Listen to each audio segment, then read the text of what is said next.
Bonjour à toutes et à tous, ici Steven et on se retrouve dans cette deuxième partie de vidéo pour la configuration d'IntelliScreenX, donc un tweak qui vous permet d'avoir accès à toutes sortes d'informations sur votre lock screen. Si on se rend dans les réglages, qu'on descend tout en bas dans la catégorie des tweaks, on a cette section IntelliScreenX, donc on se rend ici.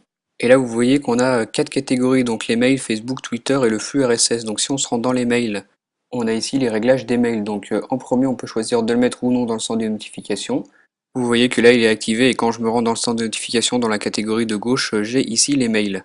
Pour ça il faut donc le mettre à on. Ensuite ici title color, et ben on a le choix de la couleur pour le titre, donc un panneau de couleur. Ici message color c'est la même chose, on choisit sa couleur personnalisée pour les messages. Et ici preview. Cette section vous permet de choisir le nombre de lignes que vous voulez afficher pour chaque message. Donc ici il est à 2. Vous voyez que par exemple dans les mails, vous voyez que voilà j'ai 2 lignes de preview pour mes mails. Si on change et on va mettre à 5 par exemple, on retourne dans le centre des notifications, vous voyez que maintenant pour les mails, ici j'ai 5 lignes. Vous pouvez donc ici choisir le nombre de lignes. Ensuite si on regarde Facebook, ben, on a ici les mêmes paramètres que pour les mails, donc le centre des notifications, les choix de couleurs et le nombre de lignes en preview.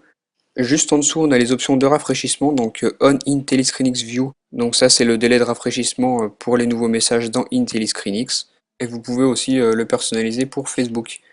Voilà, donc si on retourne en arrière et qu'on regarde maintenant Twitter, en haut on retrouve toujours les mêmes informations, donc le centre des notifications, les couleurs et le nombre de lignes en preview. Et ici on peut choisir d'afficher les messages push pour Twitter.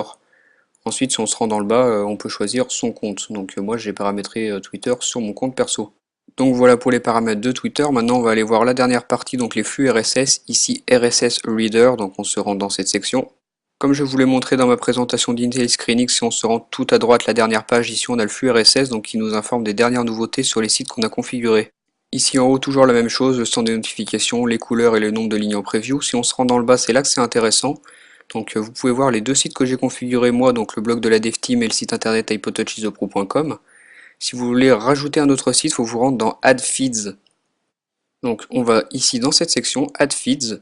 Moi vous voyez que j'ai coché les deux sites. Si j'en décoche un, donc par exemple celui du blog de la DevTeam, que je me rends dans le flux RSS, vous voyez qu'il ne reste plus qu'un seul site. Si je le recoche, il y en a deux.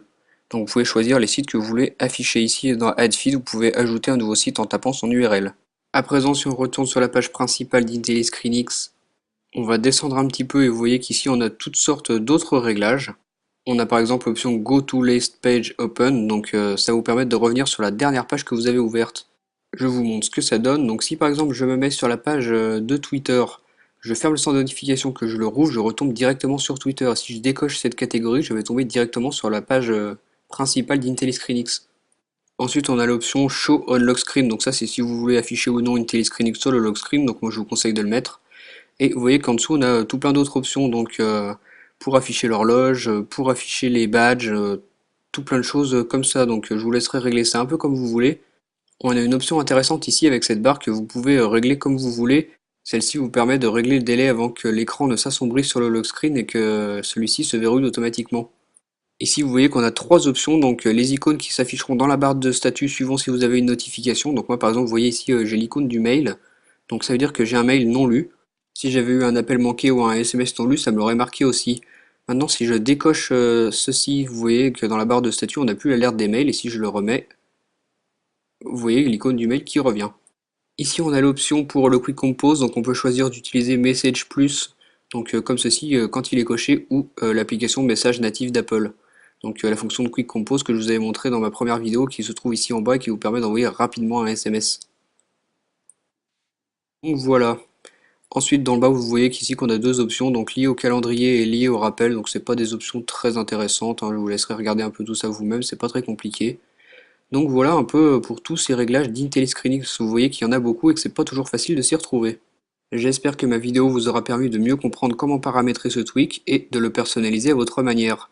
Si vous n'avez pas vu la présentation d'IntelliScreenX, je vous invite à cliquer sur le lien en fin de vidéo qui vous emmènera vers ma vidéo de présentation de ce tweak. Moi je vous laisse et on se retrouve très vite pour une prochaine vidéo. Ciao!